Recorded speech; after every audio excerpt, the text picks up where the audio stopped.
اور سوالات جی بتائیں. سوال ہے ایک.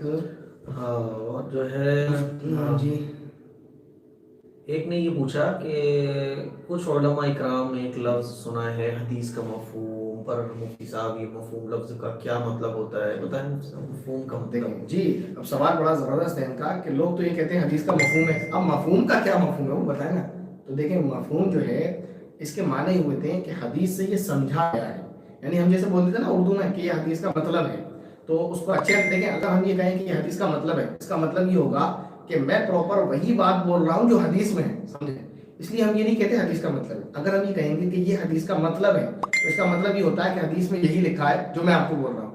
لیکن جب ہم یہ بولتے ہیں کہ یہ حدیث کا مفہوم ہے، اس کا مطلب یہ ہو جاتا ہے جو سمجھا گیا ہے، یعنی جو ہماری ناقص عقل نے سمجھ لیا. تو اگر بتانے میں کوئی غلطی ہے تو میری طرف سے کوتاہی ہے، حدیث میں ایسا نہیں ہوتا. سمجھ رہے ہیں آپ؟ یہ احتیاط ہے. اگر کوئی یہ کہتا ہے حدیث کا یہ مطلب ہے تو اس بات کا مطلب یہ ہوتا ہے کہ حدیث میں یہی لکھا ہے. لیکن یہ ایک احتیاطاً اس لفظ کا استعمال کیا جاتا ہے کہ حدیث کا یہ مفہوم ہے، یعنی حدیث سے یہ سمجھا گیا ہے. باقی مطلب اور مفہوم میں اس کے سوا کوئی فرق نہیں ہے. صحیح نا؟ جی صحیح ہے. جیسے آپ نے دیکھا ہوگا کہ ایز اٹ از بتانا، جی جی ایک دم جیسے مفتی صاحب بول رہے ہیں تو اس کو بالکل لفظ بائی لفظ، لفظ ٹو لفظ لکھنا وہ تو حدیث کہا جائے گا اس کو.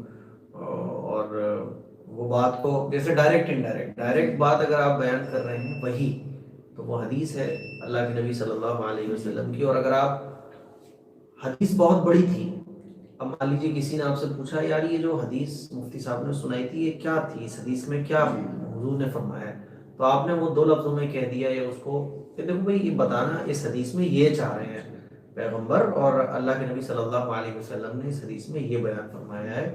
تو خلاصہ جس کو کہتے ہیں وہ اس کو آپ کہہ سکتے ہیں مفہوم. جی جی